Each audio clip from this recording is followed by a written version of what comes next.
রব্বুল ইজ্জত আহমদ শফিকে ডাইকে গেছে। দোস্ত, সর্বশেষ কয়েকদিন আগে আমাদের আজকের সভার সভাপতি ছিলেন, নামটা এখনো মুছে না আমার উস্তাদে মুহতারামের আল্লামা নূর হোসেন কাসিমি রাহমাতুল্লাহি আলাইহি রাহমাতুল ওয়াসিয়া। সারা বিশ্ব কেঁদেছে, উলামায়ে কেরাম কেঁদেছে, আসমান জমিন কেঁদেছে, যে রাস্তায় চলতেন সে রাস্তাগুলি কেঁদেছে, অনেক মেহনত করেছে, না খায়া থাকছে। তোমরা মনে করো হুজুররা গাড়ি দিয়ে ঘুরে, আরে হুজুররা গাড়ি দিয়ে আল্লাহ তাআলা মাঝে মাঝে ঘুরায়, কিন্তু হুজুররা কি পরিমাণ না খায়া থাকে তোমরা জানো। আমার দোস্ত ওই দিন হযরতে যেদিন ইন্তেকাল হয়েছে ওই দিন বলতেছিল, একদিন আমি আরেক সাথী হযরতের সাথে এক সফরে গেলাম, সফর থেকে আসার পর মাদ্রাসায় খাবার নাই, খাওয়ানোর সময়ও হয় নাই। হযরত বললেন চলো আমার বাসায় চলে যায়। বাসায় চলে গেছি দোস্ত। হযরত গিয়া তার ছোট্ট ছেলে জাবের কাসিমি, ছোট্ট ছেলে, তার মেয়ে একজন ছিল, ওই ছোট্ট মেয়ে ওই মেয়েটাকে ডাকছে, ডেকে বলতেছে মা ঘরে কি খাবার আছে, মা কি খাবার আছে। ছোট্ট মেয়েটা একটা প্লেটের মধ্যে করে অল্প খাবার নিয়ে আসছে। আসার পরে জিজ্ঞেস করছে মা তুমি খাইছো? ছোট্ট মেয়ে বলছে আব্বা খাইছি। বলছে তোমার চেয়ে একটু বড় যে ভাইটা আছে তোমার ভাই খাইছে? বলতেছে না আব্বা আমার ভাই খায় নাই। জিজ্ঞাসা করছে তোমার মা খাইছে? বলতেছে না আব্বা আমার আম্মাও খায় নাই, রাতের বেলা খায় নাই। দুপুর বেলা অল্প যেটা চাল ছিল, অল্প ভাত রান্না করছে, দুপুর বেলা আম্মা খাইছিল, আমার ভাইয়া খাইছিল, আপনার ভাগের খাবারটা রয়েছে, আমাকে অল্প কয়টা দিছে, আমার ভাইও খায় নাই, আমার আম্মাও খায় নাই, আপনার জন্য এই খাবার রয়ে গেছে। হযরত দুইজন মেহমান নিয়ে গেছেন, মুহতারাম হাজিরিন, এইভাবে দিন কাটাইতেছে। ঘরে মেহমান আসছে, নতুন মেয়েকে বিবাহ দিছে, তার বড় মেয়েকে বিবাহ দিছে। আমার দোস্ত মুস্তাফা বলতেছিল, হযরত ডেকে বলছেন মুস্তাফা ঘরে মেহমান আসছে, বিবাহের মেহমান আসছে, নতুন মেহমান আসছে, নতুন জামাই আসছে, 5-7 জন মেহমান আসছে, ঘরে তো কোনো খাবার নাই, বাবা দেখো কিছু ব্যবস্থা করতে পারো কিনা।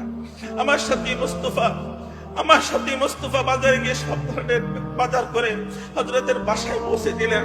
বাসায় পৌঁছে দেওয়ার পর দুপুর বেলা মাদ্রাসায় রান্না হয় নাই, খাবার খায় নাই।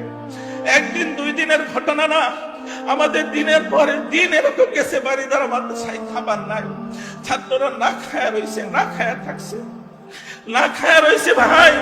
আমাদের ট্যাঙ্কের মধ্যে সবসময় শুকনা মরিচ আর মোমবাতি থাকতো। অনেক সময় মাদ্রাসা থেকে ভাত দিত, ডাল দিত না, তরকারি দিত না, একটা আলু সিদ্ধ করেও দিত না, তখন শুধু ভাত দিত, ওই মোটা চালের ভাতগুলো দিত।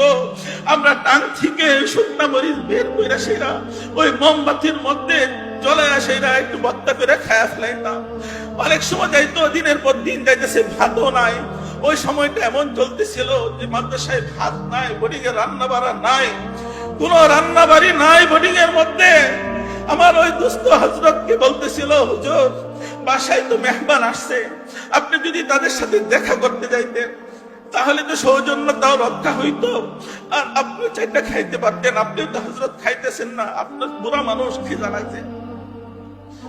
হযরত উত্তর দিলেন, বাজি তুমি এটা কি বললা, বাজি এটা কি বললা তুমি?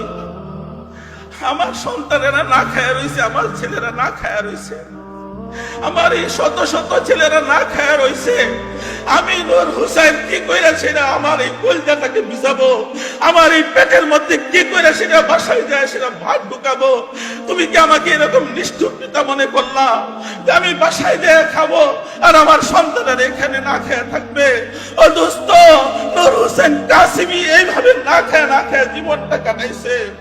মানুষে ওয়াজের জন্য দাওয়াত দিছে, মাহফিলের জন্য দাওয়াত দিছে। অনেক সময় এরকম হয়েছে, মাহফিলে গেছে, একটা গাড়ি নিয়ে গেছে, বুড়া মানুষ চলতে পারে না, গাড়ি নিয়ে গেছে, কিন্তু মানুষে গাড়ি ভাড়া দেয় নাই। মাদ্রাসায় আইসে সেটা গাড়িওয়ালাকে কি কইরা বলবে আমার কাছে টাকা নাই, কি কইরা ফেরত দেয়? রাতের বেলায় ছেলেদেরকে ঘুম থেকে উঠায় সেটা ভাবছি কিছু আমার দেহা করতে দেয়, কয়টা টাকা কর্জা দেয়, আমি গাড়িওয়ালারে ফিরায় দেই, গাড়িওয়ালাকে ভাড়া দেয়।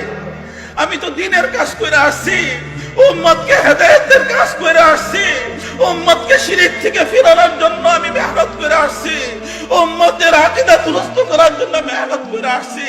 ও দোস্ত, এই মেহনত করছে আমাদের উলামায়ে কেরাম, না খায়া না লয়া সেরা, শরীরে কাপড় নাই, পেটে ভাত নাই, আরে এমন ঘরের মধ্যে থাকছে দোস্ত, যখন তুফান আসতো ছাত্ররা এরকম ভাবে মাথার কাছেই চাল ছিল, এই চালের দন্ডাগুলির মধ্যে ধরে সেটা লটকে রয়েছি দোস্ত, যাতে করে চালটাকে মাথা সে উড়ায় না নিয়ে যায়, চালটাকে উড়ায় না নিয়ে যায়।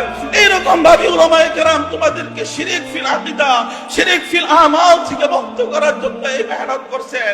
এই খানকার প্রথম সবকই হলো আল্লাহ ইউশরিকনা বিল্লাহি শাইআ। ও আমার রাসূল, আমার মুসলমান উম্মতদেরকে আপনি যখন বায়াত করবেন এই তালিম দান করেন যে ওরা আল্লাহ রাব্বুল ইজ্জতের সামনে কাউকে শরীক করবে না, আল্লাহ রাব্বুল ইজ্জতের সাথে কাউকে শরীক করবে না, কোন প্রতিমার সামনে, কোন মূর্তির সামনে, কোন কবরের সামনে ওরা মাথা নত করবে না।